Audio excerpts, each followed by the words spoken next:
It began in Oxfordshire behind the ivy-covered walls of Asthall Manor, a house where 7 children were raised in near solitude, inventing their own private worlds, shaping rivalries and sketching out futures that would reach far beyond the hedgerows. These were the Mitfords, 6 sisters and 1 brother, born into privilege, but destined to embody division.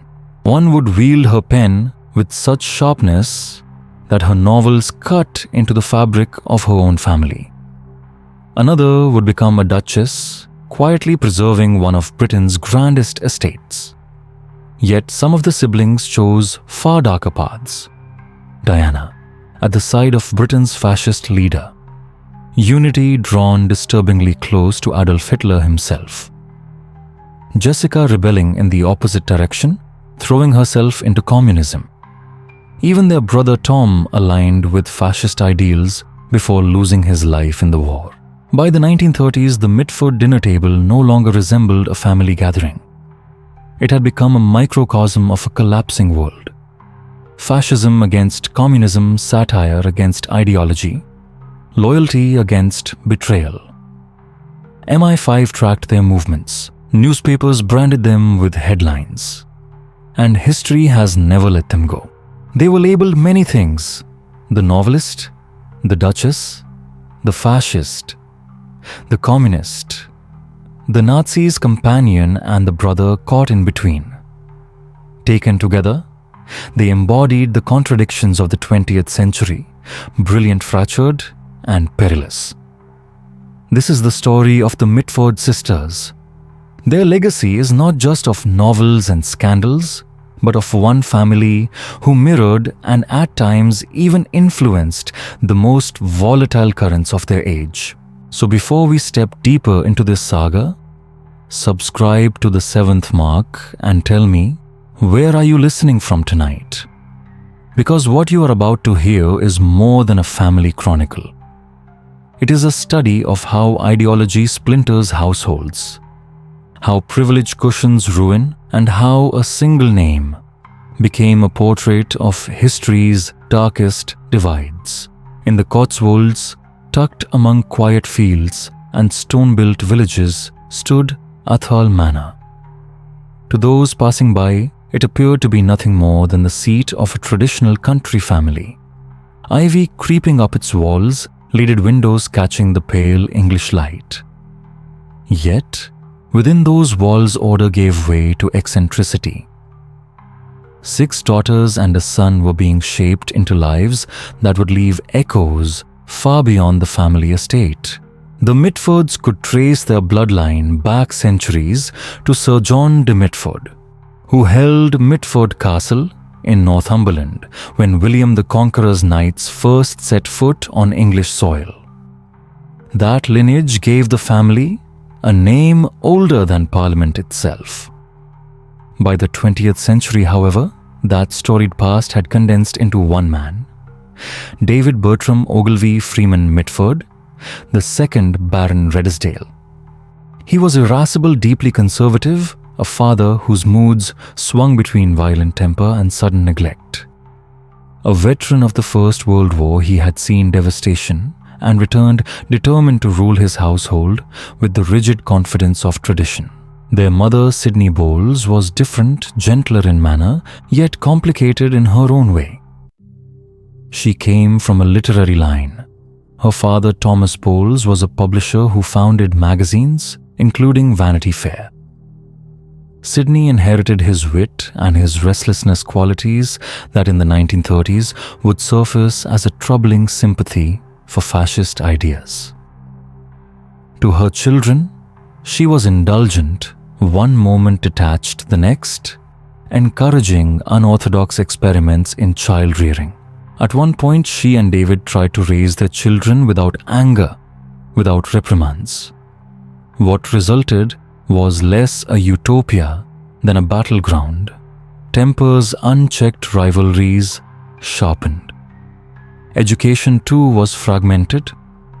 Rather than formal classrooms, the Mitford children were guided by a rotating cast of governesses and tutors, chosen for convenience rather than skill. Their schooling was partial, inconsistent, and left vast gaps they had to fill themselves. And yet, from this chaos grew a strange brilliance. Some became obsessive readers. Others developed a razor-sharp awareness of society. Still others found solace not in literature, but in ideology. Isolated from wider peers, the siblings created their own universe, speaking a private family language, printing their own miniature magazine, and transforming sibling rivalry into ritual combat. Between 1904 and 1920, 7 children were born into the strange charged atmosphere of Asthall Manor. Nancy, the eldest, in 1904, inherited both the sharpest tongue and the habit of command.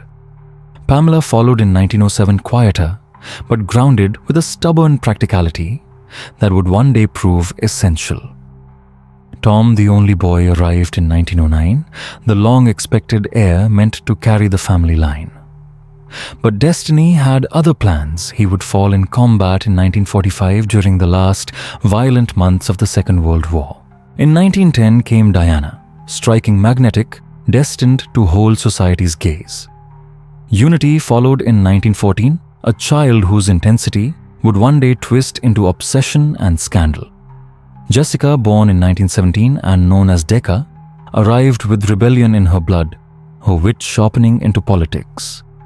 And last was Deborah in 1920, often overlooked in the nursery, yet destined to outlive them all, quietly surviving the storm that consumed the others. Inside Asthall Manor, hierarchy mattered. The elder children lorded over the younger with merciless inventiveness. Nancy, sharp-tongued and unsparing, tormented her sisters in ways that later bled into her fiction. Jessica and Unity, closest in age, shared a room, but even there, they split the space in two. Down the middle ran a chalk line. On one wall, the stern face of Lenin. On the other, Adolf Hitler's. Even in childhood, the fractures of ideology flickered into being sparks that would later ignite into lifelong estrangements. The house itself seemed to feed their conflicts. Its corridors rang with arguments. The gardens became stages for elaborate dramas. The dining table, instead of warmth, became a theater of dominance, weight, and insult, replacing comfort. While families of their class sent children to polished schools, the Mitfords cultivated their eccentricity, inward-raising daughters who would either satirize or scandalize the very world they had been born to inherit. From the outside, Asthall Manor looked like any other aristocratic household noble lineage, well-bred children a seat in society. Inside, however, was a mixture of privilege and neglect, tradition and experiment, wit and cruelty. The Mitford children absorbed it all. Each sought escape in different ways, but each carried traces of that eccentric house into the wider world. Asthall Manor did not raise a dynasty of nobles.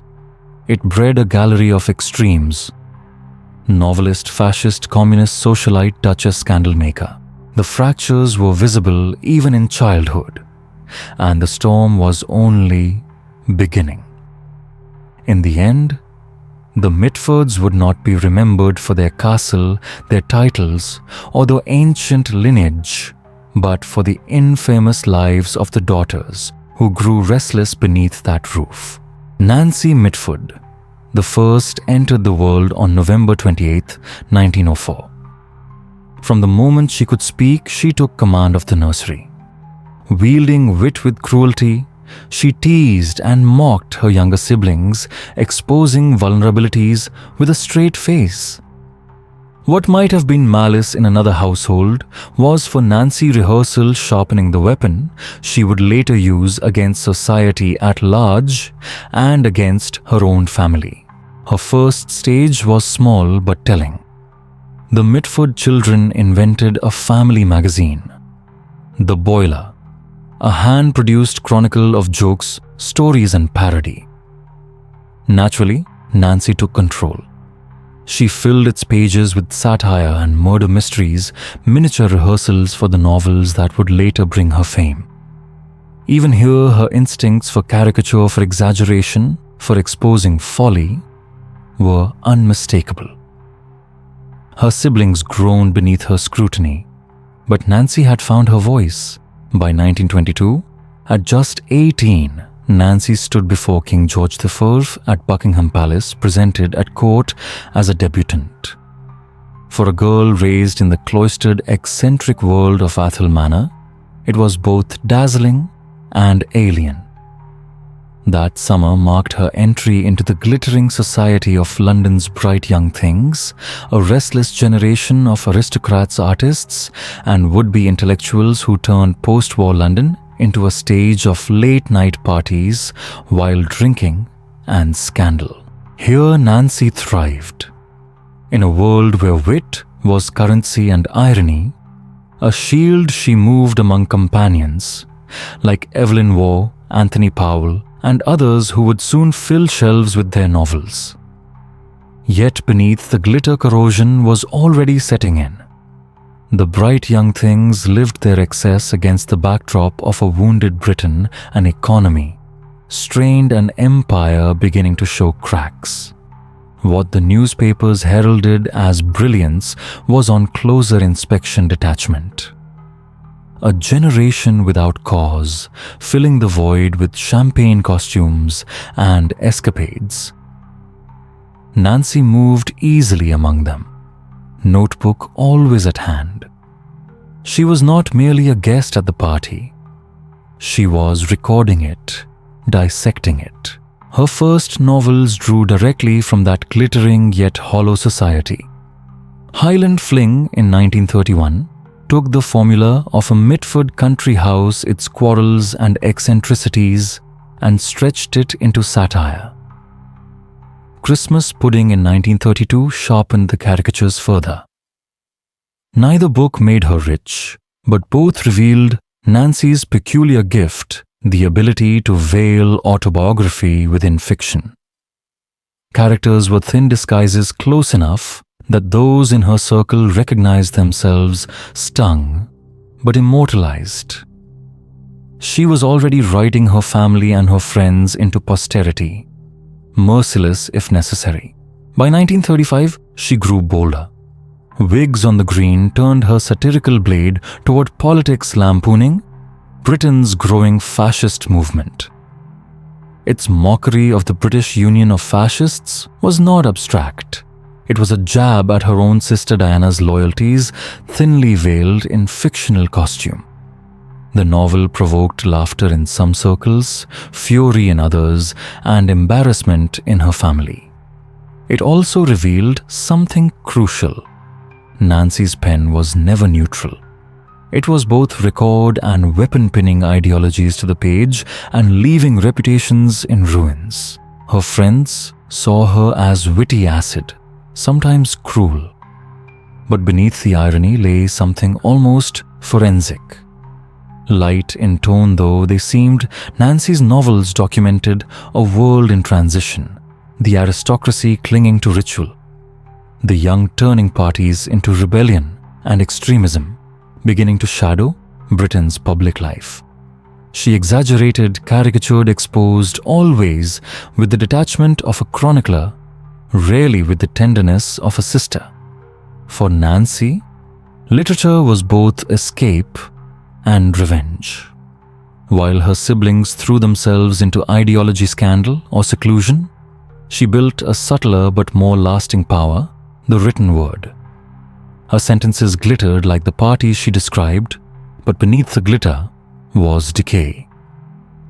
In time, her fiction would stand as both record and indictment, turning most sharply on the family who first gave her material. Pamela Mitford was born on November 25, 1907, the second child of David and Sydney. Where Nancy filled rooms with wit and sharp remarks, Pamela's temperament was quieter, her ambitions less visible. From childhood, she was drawn to the natural world, dogs, horses, gardens, and the rhythms of the countryside. These remained her lifelong companions. Illness shaped her early years. Polio left her with a weakened leg, a reminder of vulnerability. Yet Pamela endured with resilience, adjusting to limitations with quiet determination. Unlike her sisters, she never became a fixture in London salons or a combatant in ideological wars. She belonged to fields and farmyards. The poet John Betjeman once called her the most rural of them all, a woman more at ease among poultry and ponies than in politics. Where Nancy wielded satire, Diana courted power, and unity sought scandal. Pamela stood apart, steady, practical, sometimes overlooked yet quietly essential. Her marriage in 1936 drew her into a more complicated orbit. She wed Derek Jackson, a wealthy Welshman and one of Britain's foremost atomic physicists. Jackson was a man of contradictions, a decorated scientist, a jockey who rode in the Grand National, and a figure whose private life was unconventional. He was openly bisexual, his relationship spanning both genders. Pamela, discreet and private, seemed less concerned with convention than with companionship. Their marriage endured more than a decade, childless but functional, an arrangement built on mutual respect rather than intimacy. During the Second World War, Derek's scientific work became vital. He helped develop radar and logged more than 1,000 hours as an RAF navigator. His knowledge of physics translated directly into survival against German bombing campaigns. While Derek moved between laboratories and airfields, Pamela ran the household and the farm, often caring for nieces and nephews when her sisters' lives unraveled in scandal or imprisonment. In these years, Pamela became the anchor the one others turned to, steady against the chaos that consumed the rest. After her divorce in 1950, Pamela did not fade into obscurity. Instead, she formed a close bond with Giuditta Tomasi, an Italian horsewoman and trainer who had long visited her homes. The relationship was quiet but lasting, reflecting Pamela's preference for companionship over spectacle. The companionship between Pamela and Giuditta endured quietly for years. Though discreet in public within the family, it was understood as a genuine partnership. When Pamela later moved to Switzerland, the two shared a home. Her sister Jessica, with characteristic mischief, referred to Giuditta as Pamela's German wife. Their life together was defined by the steadiness Pamela had always craved: horses, gardens, and routines that carried the calm she never found in her childhood household. Even in her rural pursuits, Pamela left her mark in unexpected ways. She is credited with introducing the Appenzeller Spitzhauben, a raw Swiss chicken breed, into Britain, a seemingly small detail, yet one that perfectly captured her devotion to the countryside and its creatures. She was happiest among animals, her love for them forming the thread that ran through a life otherwise marked by restraint. Pamela outlived most of her siblings. She died in 1994 at the age of 86. Her last words reportedly asked about the winner of the Grand National, a fitting farewell from a woman whose love of horses had been her constant companion. To historians, she seems the least dramatic of the Mitfords, but that absence of extremity was her significance. In a family torn apart by fascism and communism, by novels and scandals, Pamela stood as the quiet center, the stabilizing counterbalance to her sister's notoriety. Where others sought headlines, Pamela sought gardens. And in doing so, she revealed how rare and how necessary stability truly was in the Mitford name. Diana Freeman. Mitford was born on June 17, 1910, the third daughter of Lord and Lady Redesdale. From her earliest years, she was singled out as the most striking of the sisters. Tall, luminous, and self-assured, Diana carried herself with a poise that demanded attention. In the Mitford household, beauty was not evenly shared, and Diana's became not just an attribute, but a form of currency, one she would spend in ways that carried her family into the darkest currents of the century. At 19, she married Brian Guinness, heir to the brewing fortune. Their 1929 wedding drew the brightest names of society, and for a time, Diana and Brian embodied the glamour of their generation. Their Belgrave Square home became a hub of the bright young things, with parties spilling into dawn as poets, artists, and aristocrats filled the drawing rooms. Diana was admired not only for beauty, but for elegance and wit, the model of a modern hostess. Newspapers celebrated her as the face of a new decade. Yet, the facade concealed discontent. Diana's marriage, though prosperous, lacked the intensity she desired. By 1932, she had fallen under the spell of Sir Oswald Mosley, widower and founder of the British Union of Fascists. His charisma, intellect, and ruthlessness captivated her. To Diana, Mosley embodied power in a way mere social standing could not. Her decision to leave Brian Guinness for Mosley was a scandal that rocked London society. Divorce in 1933 was rare enough. To abandon wealth and security for a man leading a divisive radical movement branded her reckless, even dangerous. But Diana did not retreat. Instead, she stepped deeper into politics, wielding her charm and connections to draw wealthy backers to Mosley's cause. Her allure, once a social ornament, became an ideological weapon. The most notorious moment came in October 1936. Diana married Mosley in a private ceremony inside the Berlin home of Joseph Goebbels, Nazi Germany's propaganda minister. Adolf Hitler himself attended as an honored guest. Kept secret from the British press, the whispers nevertheless spread quickly. To be married under Goebbels' roof with Hitler standing as witness was more than symbolism, it was allegiance. Diana was now bound to fascism, not only by politics, but by marriage. She and Mosley had 2 sons, Alexander and Max, but motherhood never displaced politics. Diana appeared at Mosley's rallies, her beauty casting a glamorous sheen over uniforms, salutes, and rhetoric. For some, she embodied a chilling possibility that fascism could be made fashionable, softened, even legitimized through aristocratic elegance. But admiration turned quickly to suspicion as Europe darkened. To the British government, Diana was no longer a dazzling socialite, she was a potential threat. When war erupted in 1939, she and Mosley were placed under constant surveillance.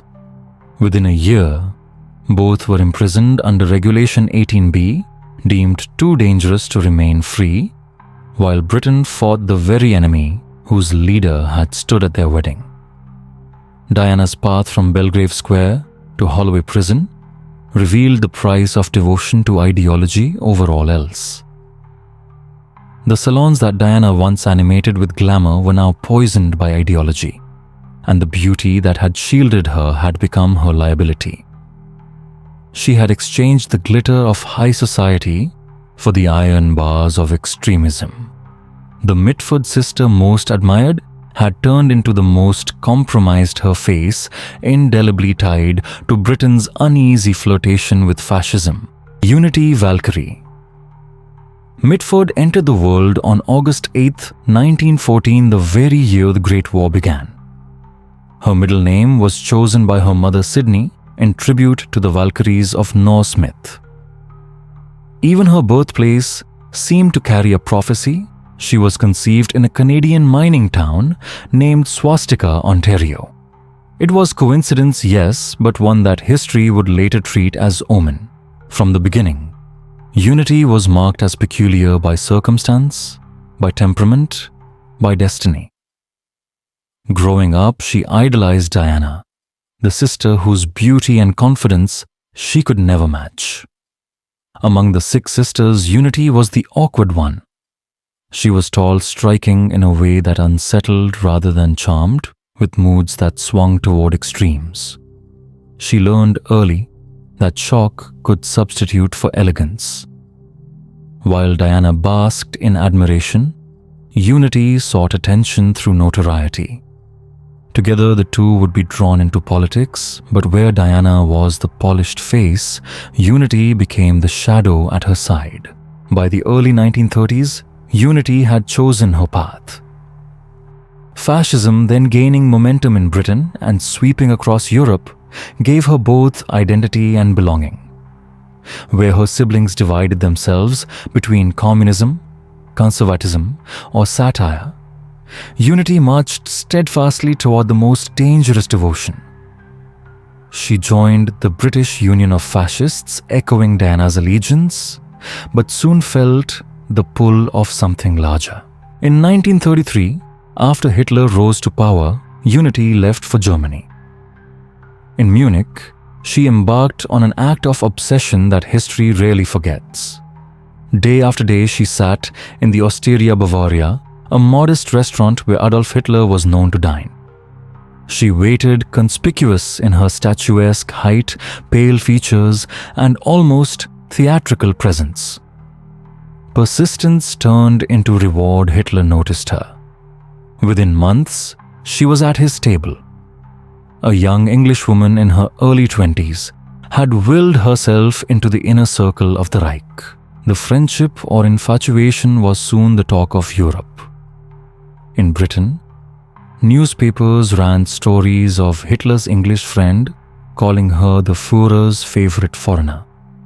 She appeared at rallies, seated in privileged places, and even at his side in official photographs. Whether their bond was romantic or paternal remains uncertain.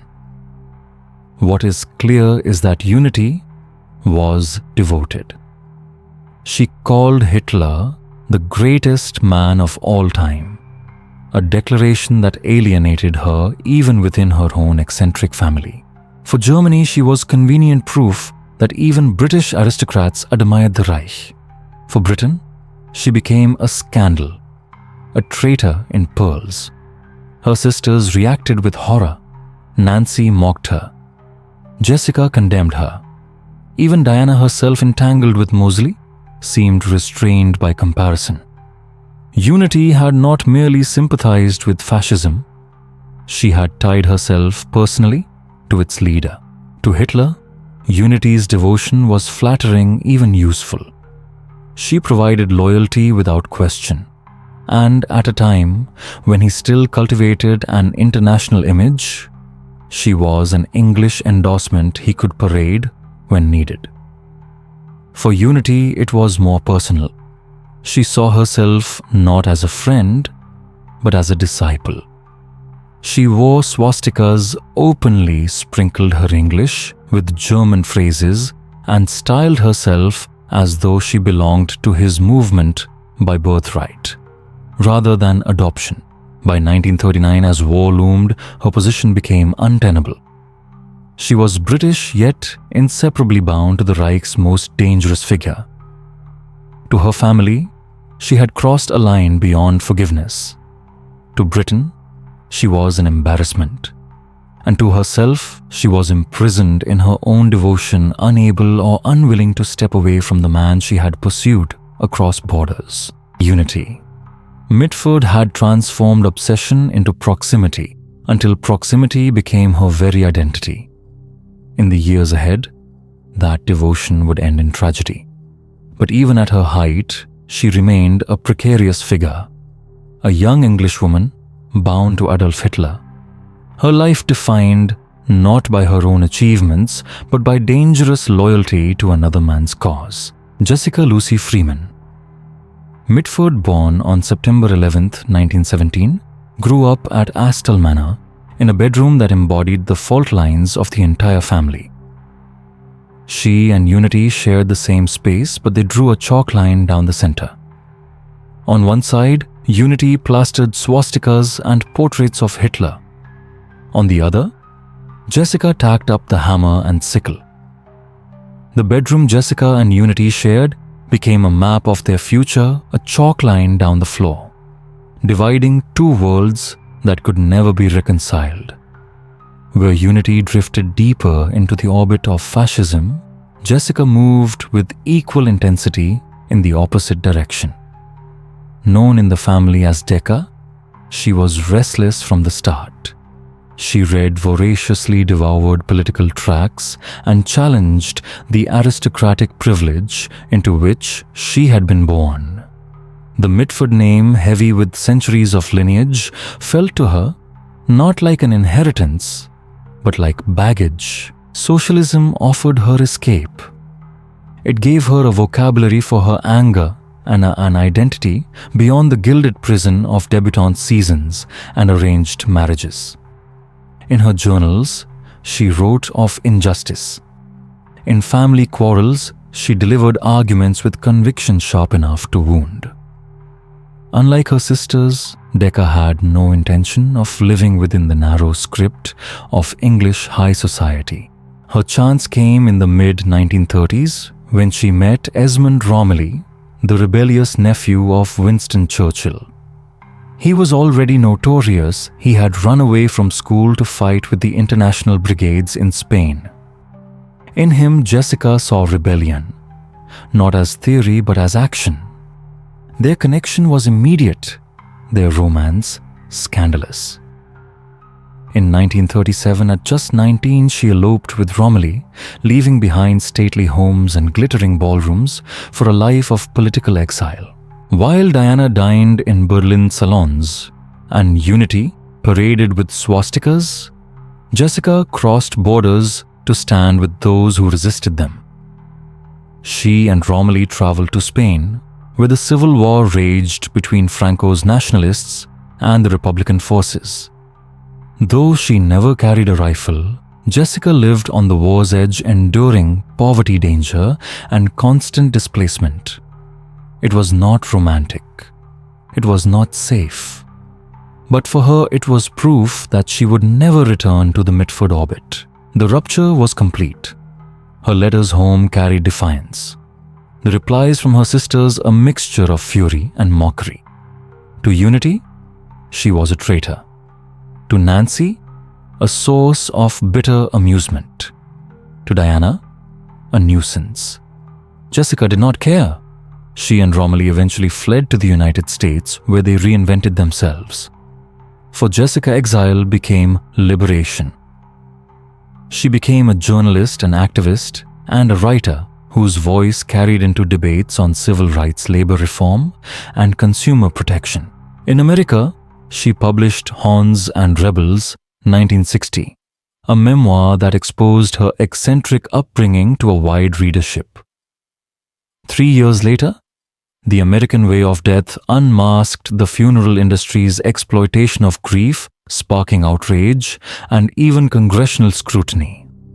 Where her sisters had used wit for satire or charm for scandal, Jessica weaponized words for reform. But the break with her family never healed.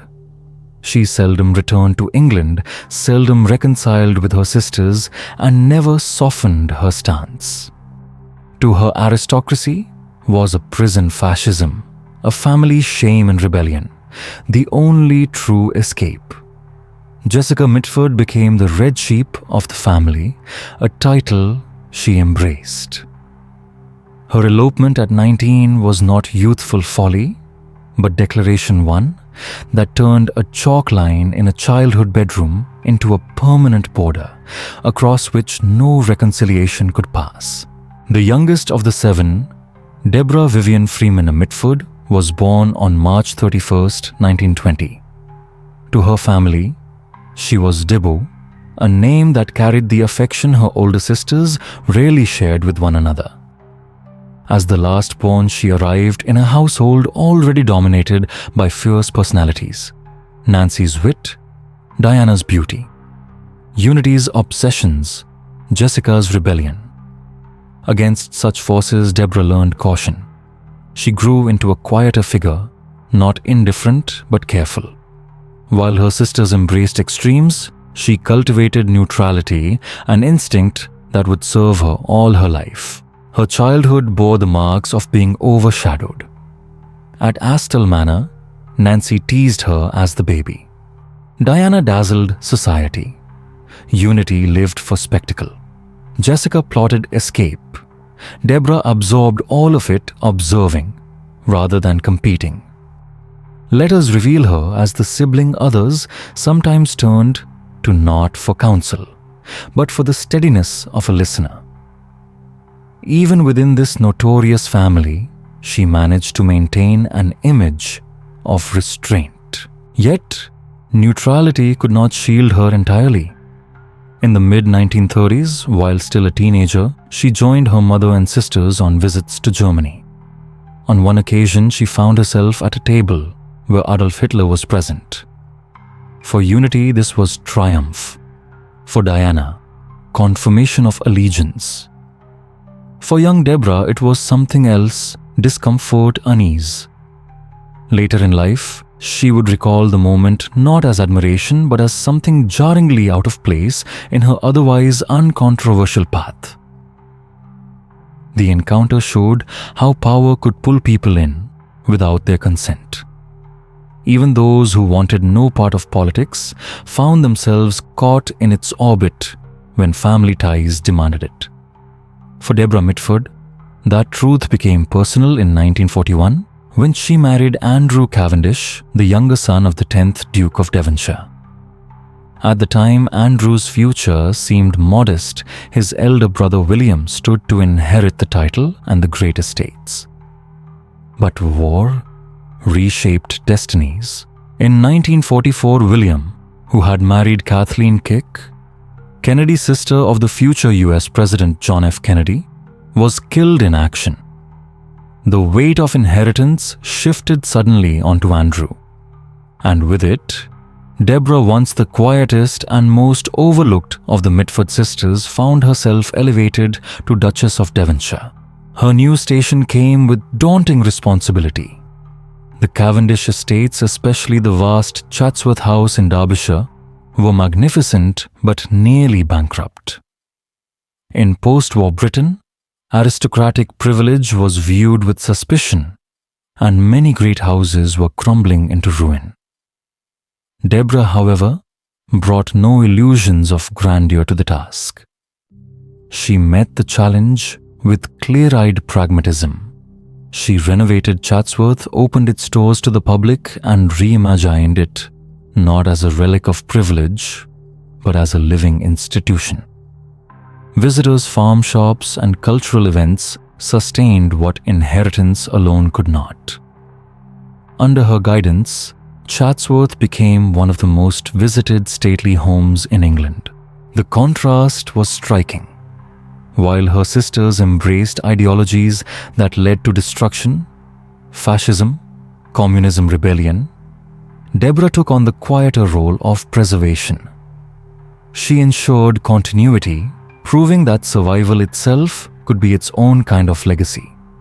Her neutrality as a girl had become resilience as a woman. Yet, she could never escape the shadow of her youth. That dinner with Hitler lingered in her biography, a reminder of the strange fate of being born a Mitford. Even the most reluctant were swept into history's currents. Deborah's life traced an unlikely arc. She had dined with dictators as a teenager, married into one of Britain's most powerful dynasties, and in time became the last surviving Mitford sister. Later, she reinvented herself yet again, earning affection as a memoirist, gardener, and savvy businesswoman. But beneath her competence and calm lay the memory of that uneasy beginning, a reluctant guest at a dangerous table who later chose stability over spectacle. From the long shadows cast by her sisters, she stepped into her own light. The overlooked girl had become a duchess, and thanks to her stewardship, Chatsworth endured longer than the family name itself. By the late 1930s, however, the Mitford name had already shifted in meaning. No longer a symbol of a single household, it became shorthand for division. Within one family, the ideological spectrum of the 20th century unfolded fascism, communism, liberal satire, and cautious neutrality. The dining table of their childhood home, once filled with teasing and quarrels, hardened into a battlefield where blood ties collided with political loyalties. The extremes were embodied most clearly by Diana and Unity. Diana, after leaving her first marriage, wed Oswald Mosley and lent her beauty and social prestige to Britain's fascist movement. Unity, more reckless, flaunted her intimate friendship with Hitler. Their brother Tom, less famous, but no less shaped by the same Poole admired fascist discipline, and leaned rightward, his wartime service carrying hints of that sympathy. Their mother Sydney quietly supported them, blurring maternal love with ideological approval. Against this tide stood Jessica, known as Decca, who abandoned England altogether, first for Spain and later for America. Her embrace of communism was not a passing interest but a lifelong conviction. Having eloped with Esmond Romilly, she became both political exile and family outcast. Letters between her and her sisters bristled with accusation and scorn. To Unity, she was a traitor. To Diana, a reckless fool. Decca, for her part, returned the hostility without restraint. The rift was too deep for reconciliation. Nancy, the eldest sister, staked out yet another position.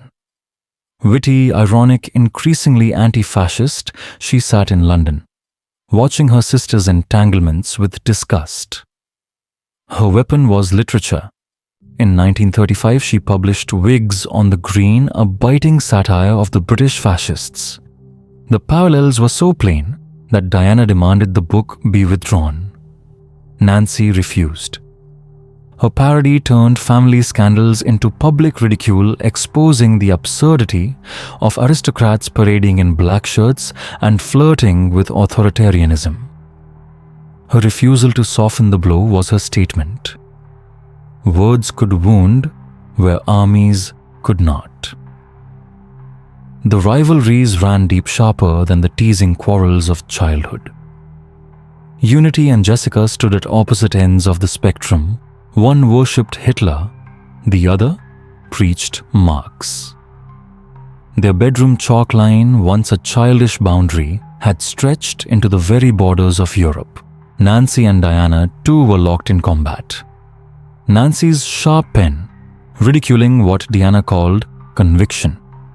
Diana's aristocratic poise dismissing Nancy's satire as frivolity.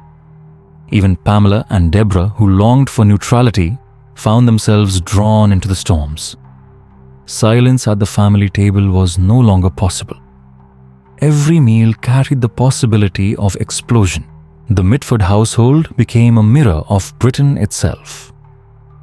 In the 1930s, the nation was torn between appeasement and confrontation, between aristocrats who toyed with fascism and workers who embraced socialism. What divided nations divided the sisters. To journalists, the name Mitford became shorthand for an age in crisis. How could one family contain a Nazi sympathizer, a communist revolutionary, and a best-selling satirist under the same roof? Their letters betrayed the fractures. Jessica writing bitter laments from exile Unity, sending glowing reports from Hitler's Germany. Diana defending Mosley's fascist movement with unwavering pride. Nancy scribbling the contradictions into material for her novels. What might once have been dismissed as eccentricity hardened into scandal. Gatherings around the grand table at Asthall, once cluttered with gossip dogs and laughter, now bore invisible flags: the swastika, the hammer and sickle, the Union Jack. A mention of Spain, of Germany, of the BUF could turn supper into a battlefield. Rivalries of youth had become ideology, and affection was the first casualty. By the eve of war, the Mitfords were no longer just a family. They were a microcosm of Europe's fracture. Around their table, the world's conflict was rehearsed in miniature. The laughter that survived carried a sharper edge, and the silences between arguments weighed like the hush before cannon fire. September 1939 brought the test. As Britain declared war on Germany, Unity, Mitford sat in a Munich park, raised a small pistol to her temple, and pulled the trigger. The shot did not kill her. The bullet lodged in her skull, leaving her crippled in body and mind. Her speech slurred, her movements hesitant. Once paraded as Hitler's companion, she was now a broken figure carried quietly out of Germany, an embarrassment to both nations. The cause that had consumed her had left her shattered. Suspicion at home turned toward Diana. Her marriage to Oswald Mosley had bound her fate to fascism, not only in politics, but in ceremony. By 1940, with London under the shadow of war, she and Mosley were imprisoned under Regulation 18B, a law permitting detention without trial for threats to national security. Holloway Prison was a far cry from the salons she had once ruled. Though she carried herself with dignity, society's darling was now catalogued as an enemy within. Later, she and Mosley were moved to house arrest, but the stigma remained. Diana Mitford, one of Britain's most admired women, branded a liability. Nancy, long disgusted by her sister's extremism, chose another path. As war engulfed Europe, she worked in London, aiding the French resistance. Her weapon was her pen, sometimes for fiction, sometimes for coded reports. In a curious twist, Nancy even passed information about her own sisters to British intelligence. The teasing of childhood chalk lines had evolved into surveillance. Her pen was no longer just satire, but a tool of state. Across the Atlantic, Jessica endured her own tragedy. Her husband, Esmond Romilly, enlisted with the Royal Canadian Air Force, taking his defiance into the skies. In December 1941, his plane vanished into the North Sea. He was 23. Jessica, widowed at 24, carried her grief with the same stubborn defiance she had shown in elopement. For her, the war was not just political vindication, a chance to fight fascism directly, but a personal devastation. Amid all this upheaval, Deborah, the youngest, quietly stepped into adulthood. In 1941, she married Andrew Cavendish, the younger son of the Duke of Devonshire. At first, their union seemed one more aristocratic match in uncertain times, but fate would soon alter the line of succession. In 1944, Andrew's elder brother William was killed in action, and suddenly, the quietest Mitford of all was destined to become duchess. The overlooked youngest Mitford suddenly found herself destined for a duchess's crown. Deborah's path would not be measured by scandal or ideology, but by the endurance of one of Britain's greatest estates. As war raged, the sisters fractured beyond repair. Unity returned broken. Diana sat behind prison walls. Nancy, pen in hand, worked against them in the shadows. Jessica mourned her fallen husband. And Deborah stepped into duty. What had once been dismissed as eccentric aristocratic scandal now became in Britain's eyes a liability. The divides were no longer confined to novels, speeches, or quarrels at the dinner table. They were carved into state files, war graves, and medical charts. By 1945, the Mitfords were less a family than a ledger of fracture, some marked as allies, some as enemies, and some as reluctant witnesses. War had not created their divisions, but it had made them undeniable. The name Mitford no longer meant unity, it meant rupture. Each sister carrying an irreversible wound into the years ahead. When Unity Valkyrie Mitford returned to England in 1940, she was only a shadow of the girl who once paraded proudly through Munich at Hitler's side. The bullet she had pressed to her own head at the war's outbreak had not killed her. Instead, it remained lodged deep within her brain beyond the reach of surgeons, leaving her partially paralyzed. Her speech slowed, her mind dulled. At just 25, Unity ceased to be a political figure and became instead a medical case. Her mother Sydney assumed her care. Unity was hidden from public view, sequestered, first in London and later in the countryside. Outwardly, her treatment was tender, but an undertone of embarrassment lingered. To the British public, she was not a patient, but a traitor. An Englishwoman who had dined with Hitler and returned alive while others died on the front lines. The bullet spared her life, but annihilated her reputation. She lived caught between pity and disgrace. Doctors noted the damage in clinical detail: faltering coordination, erratic moods, unreliable memory. Health crises struck again and again, binding her to dependence. Friends who visited described an unsettling transformation. The woman who once spoke with manic conviction of Hitler's vision now struggled for simple words. The fiery devotee had been reduced to a fragile patient, her ideology extinguished by the very weapon she turned on herself. Her decline ended in May 1948.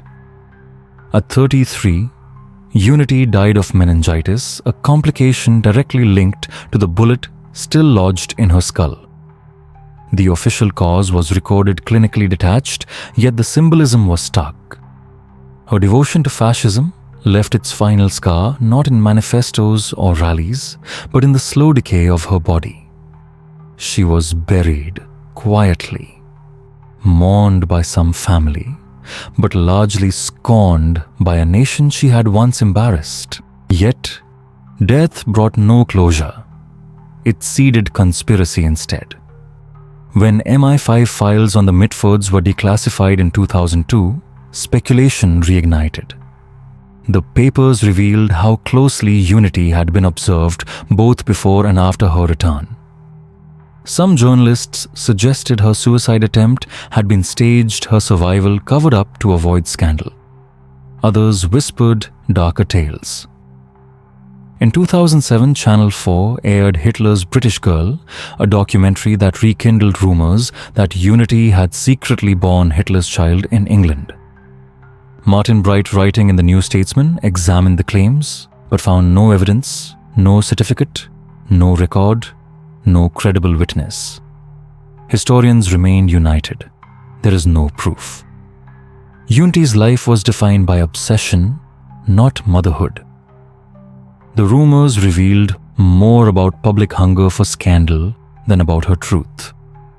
Her name, once bound to Hitler's in the press of the 1930s, could not be severed from him even in death. The truth is simpler and far sadder. Unity. Mitford was a young woman consumed by her own fixation, drawn to the heart of one of history's darkest regimes. When that bond collapsed, she turned the gun on herself and lived out. Her remaining years diminished, hidden and pitied. Her tragedy was no secret conspiracy, but a slow, visible decline, though her family tried to shield it from sight. Still, fascination clings to her story. Books, documentaries, and whispered speculation keep her image alive, not as the bright child of Asthall, nor the zealous disciple of Munich, but as a cautionary figure, her fate preserved in bullet scars, medical charts, and rumor. The bullet never shifted, and neither did the narrative that clung to it. unity. Mitford, who once lived as Hitler's confidant, would die as his most broken disciple.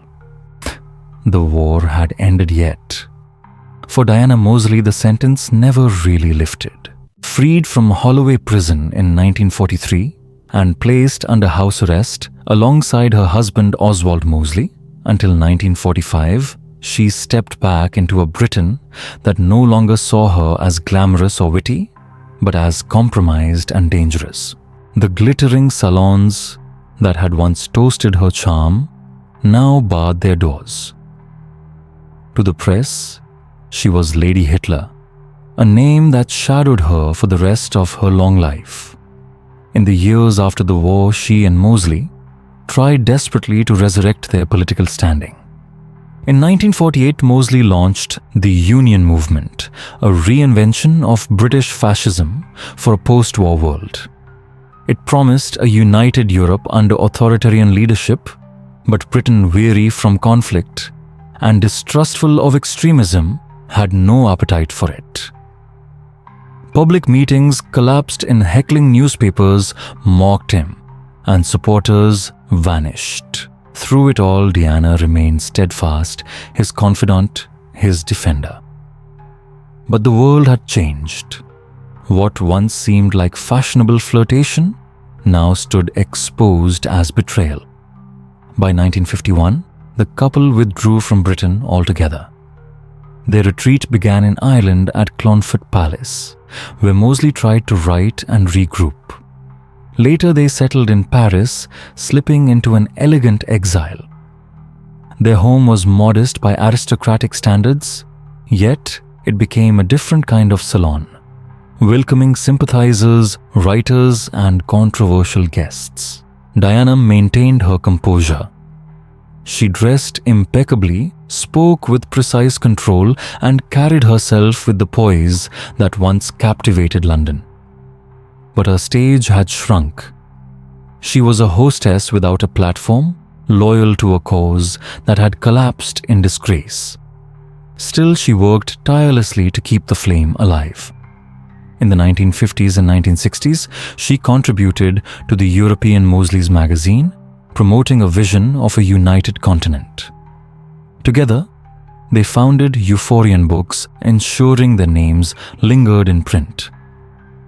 Diana's writings defended fascist figures and pleaded for Moseley's rehabilitation.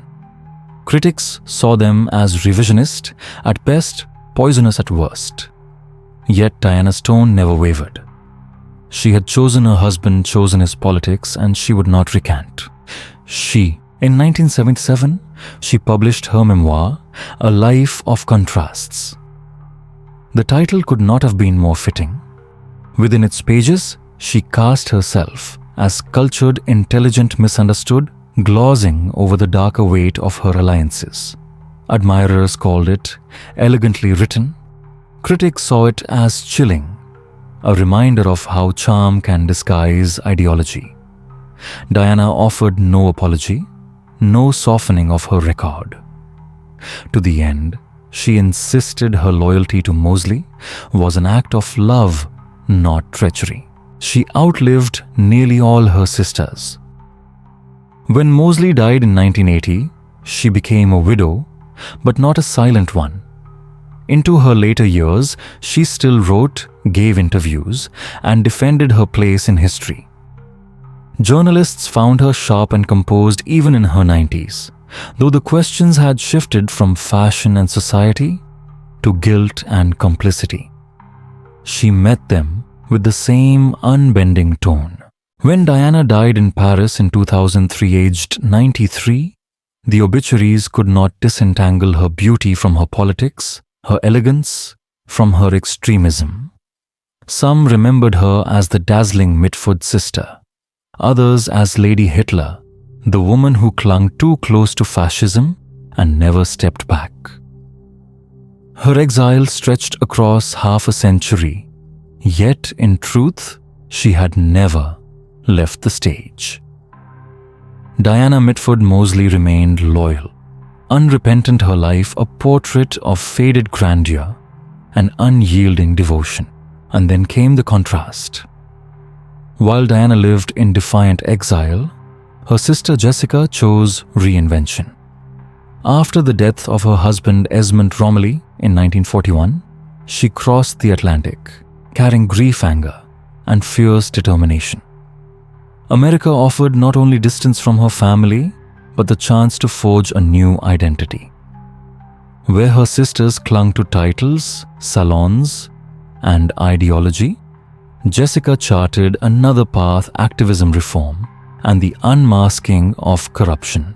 In Washington, D.C., she supported herself with modest jobs before marrying Robert Treuhaft, a lawyer from a working-class background, deeply committed to labor rights and social justice.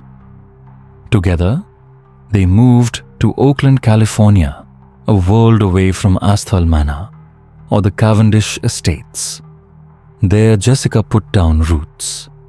She rejected aristocratic privilege in favor of radical politics. Jessica and Treuhaft joined the Communist Party USA. It aligned them with unions and civil rights groups, but also placed them under FBI surveillance. During the fevered years of the Cold War, just as MI5 had once tracked her sisters.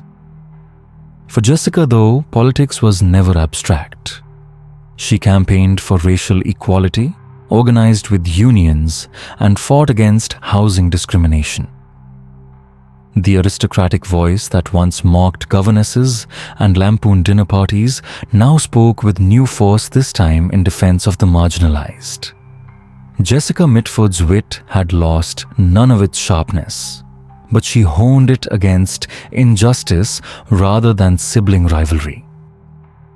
Friends described her as tireless, blunt, and unwilling to flatter even her allies. In 1960, she released Horns and Rebels, a memoir that flung open the doors of her childhood to the world. Written with humor and candor, it painted the Mitford household as eccentric, chaotic, and politically absurd. For readers, it was both delightful and shocking, a glimpse into a family both privileged and fractured, with chalk lines of rivalry etched across its walls. For Jessica, the book was more than memory.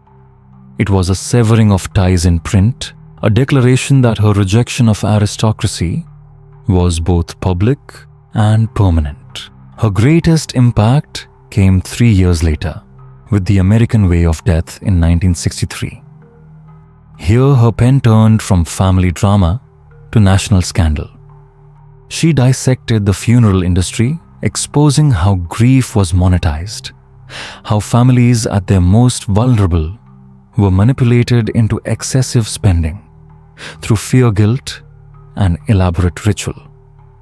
With unsparing detail, she laid bare inflated costs, predatory sales tactics, and a system that commodified death itself. The result was explosive. The book became a bestseller, but more than that, a cultural shockwave.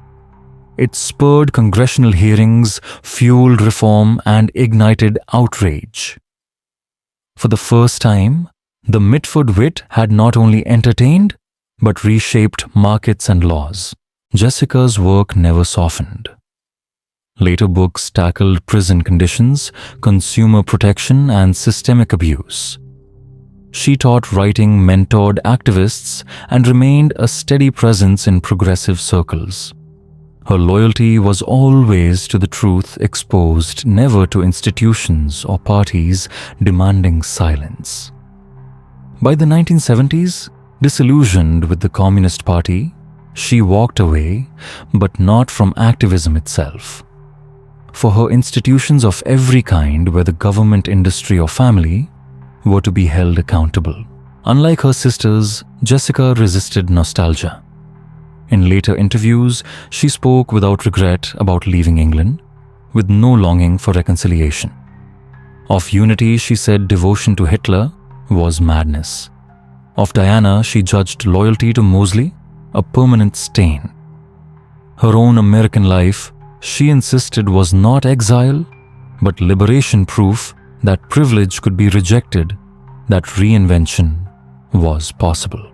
She died in Oakland in 1996, aged 78. True to her convictions, her ashes were scattered at sea, free of aristocratic pomp or religious ceremony. Her memorial drew friends, activists and writers, her chosen family, not her inherited one.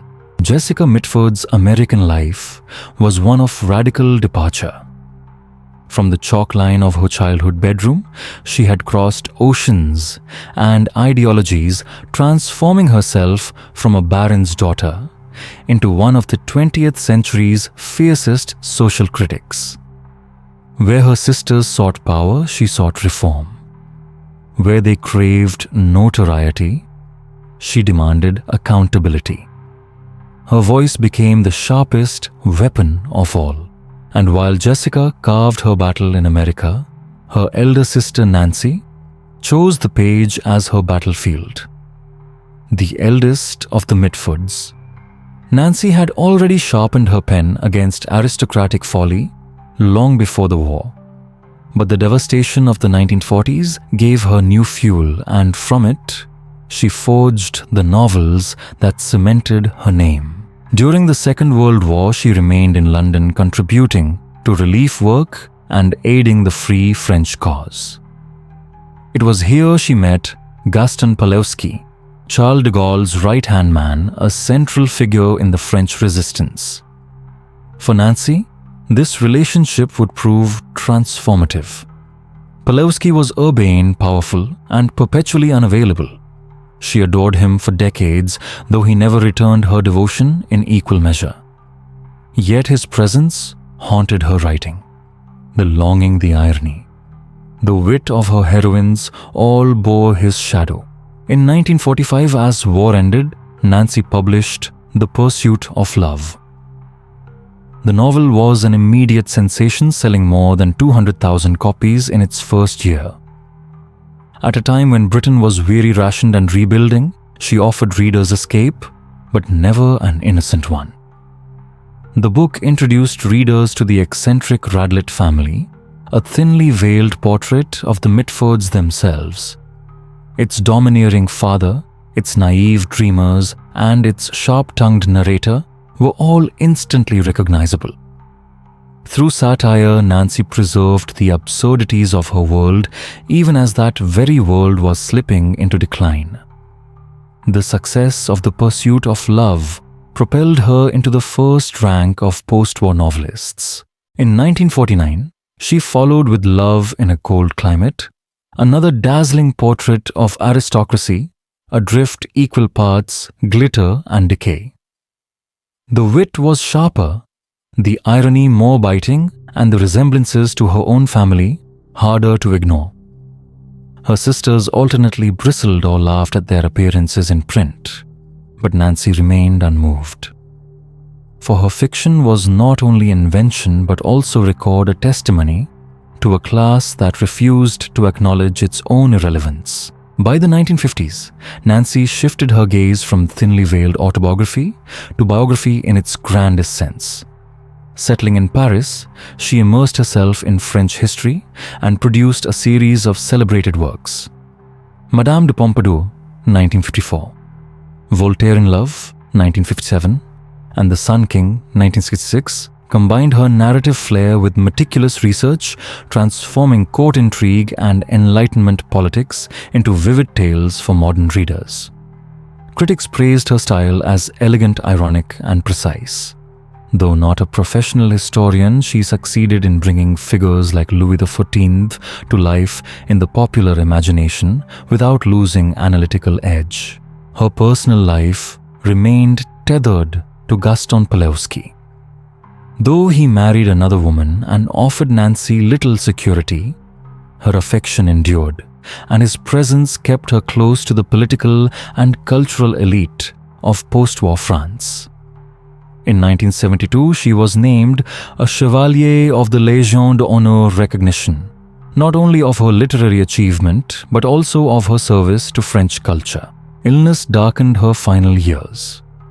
Diagnosed with Hodgkin's lymphoma, she endured pain and declining strength, yet continued to write letters, essays, and reflections with the same dry wit that had animated her novels.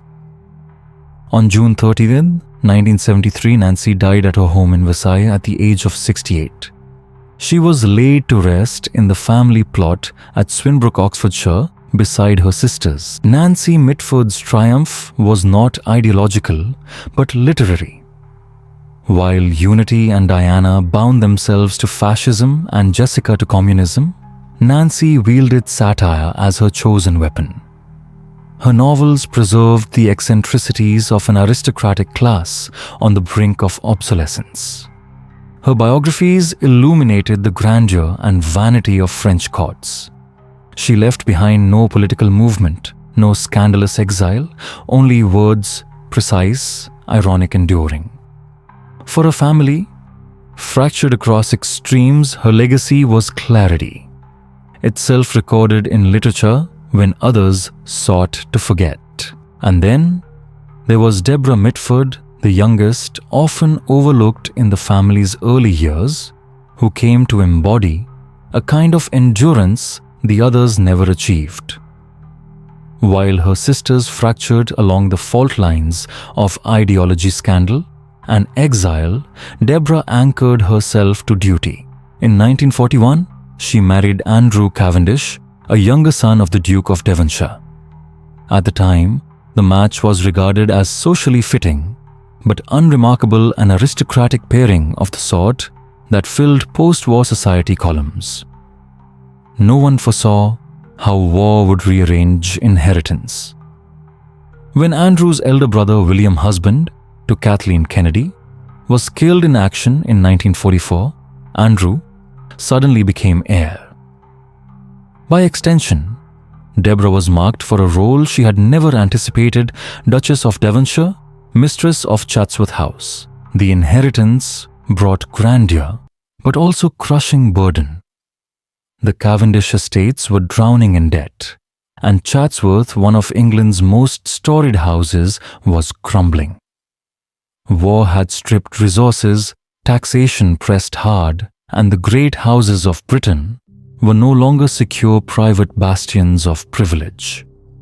For Deborah, the challenge was pragmatic, not merely to preserve a house, but to reconcile aristocracy with a society increasingly skeptical of its purpose. With quiet resolve, she transformed Chatsworth. Unlike her sisters who chased notoriety, Deborah worked with patience and pragmatism. She opened the house to the public, overseeing its reinvention as one of Britain's foremost cultural attractions. Rooms once reserved for dukes and duchesses became galleries for visitors, its gardens restored as national treasures. Under her stewardship, Chatsworth became self-sustaining, not a relic, but a living institution. Where Diana clung to failed political visions and Jessica dismantled institutions in print, Deborah built one, modernized, accessible, yet respectful of its past. Her personal life, however, was marked by tragedy. The wartime death of William Cavendish, Andrew's brother, haunted Deborah's marriage. So too did the loss of 3 of her own children in infancy. Yet she bore these private griefs without spectacle. Her resilience was rooted in a quiet pragmatism, a steadiness that became the defining quality of her public role. Unlike Nancy, who satirized everything and collapsed under her own obsessions, Deborah refused to dramatize her suffering. She turned it inward, reshaping it into a force for preservation and continuity. By the second half of the 20th century, Deborah had emerged as an unlikely cultural figure. Her memoirs, her writings on Chatsworth food and English country life revealed not aloofness, but a dry wit and genuine curiosity. Visitors to Chatsworth did not find an untouchable duchess, but a woman who wanted the estate to thrive, to be open, accessible, and financially viable. In this, she became a bridge between Britain's aristocratic past and its democratic present. Her stewardship endured for decades. Long after the Mitford scandals had been sealed into history books, Deborah remained at Chatsworth hosting dignitaries, managing collections, and welcoming millions of visitors. She earned respect not through flamboyance, but through steadiness. Her legacy was not built on ideology, but on endurance, a reminder of what can survive when duty outweighs ambition. Deborah Cavendish, Duchess of Devonshire, died in 2014 at the age of 94. By then, she was the last of the Mitford sisters, the final custodian, not only of Chatsworth House, but of memory itself. She left behind a reputation that was secure, pragmatic, quietly beautiful, and formidable in her steadiness. In contrast to the fractured lives of her sisters, Deborah's story offered a rare conclusion, proof that stability, rather than extremity, could itself be a legacy. Of them all, she alone turned her inheritance into a public good, ensuring that what might have crumbled endured instead as a monument. She was remembered not for scandal, but for stewardship, the balanced Mitford who outlasted the chaos of her family and the decline of her class. By the time the last Mitford sister died in 2014, what remained was less a family history than a paradoxical inheritance, one of novels and notoriety, devotion and betrayal, wit and venom. Together they embodied both the absurdities of privilege and the raw fractures of the 20th century. They did not merely live through history. They were broken and remade along its fault lines. The collected letters of the 6 sisters published in 2007 revealed this paradox in vivid detail. In thousands of pages, Nancy, Pamela, Diana, Unity, Jessica, and Deborah wrote with intimacy and cruelty, alternating affection with barbs sharp enough to wound. Politics divided them, but blood tethered them. Even at their most estranged, they could not resist the compulsion to write. Their letters read less like the correspondence of siblings and more like dispatches from rival nations. Sarcasm, spite, tenderness, gossip, and an endless battle for individuality flowed through their words. And yet, fascination endures not only because of what they did, but because of how starkly they embodied extremes. Nancy, the novelist, turned her family's eccentricities into satire. Diana, the fascist, bound herself to Mosley with loyalty stronger than country. Unity, the Nazi sympathizer, drew herself into Hitler's inner circle. Jessica, the communist, abandoned privilege to fight for reform. Deborah, the Duchess, safeguarded Chatsworth into the modern age. And Pamela, too often dismissed as the other one, remained a rural anchor, a quiet counterbalance to her sister's storms. To reduce them to labels, the Duchess, the fascist, the communist, the Nazi, the novelist, and the forgotten one is reductive. And yet, each label reflects the truth of extremes they chose. For decades, historians, journalists, and filmmakers have returned to the Mitfords, producing biographies, documentaries, even conspiracy theories. Unity's supposed child by Hitler, Diana's imagined rehabilitation, Jessica's FBI file, none substantiated yet all lingering in public imagination. The sisters have become symbols as much as subjects, shorthand for the contradictions of a century. They remind us not only of eccentricity, but of the dangerous proximity of privilege to history's darkest currents. They force us to see that ideology is not abstract. It lives at dinner tables in bedrooms, in letters exchanged between siblings. The same home that nurtured Nancy's satire also fostered Unity's obsession with Hitler. the same chalk line that once split unity, and Jessica's childhood bedroom, swastikas on one side, hammer and sickle on the other, would stretch outward to divide continents. And yet, even through betrayal, the sisters never fully severed ties. Letters continued. Bonds bent, but rarely broke. Within their venom lay affection. Within their wit, an acknowledgement of shared roots. Their contradictions became their legacy. Bound and fractured, admired and despised, brilliant and dangerous. The fascination shows no sign of fading.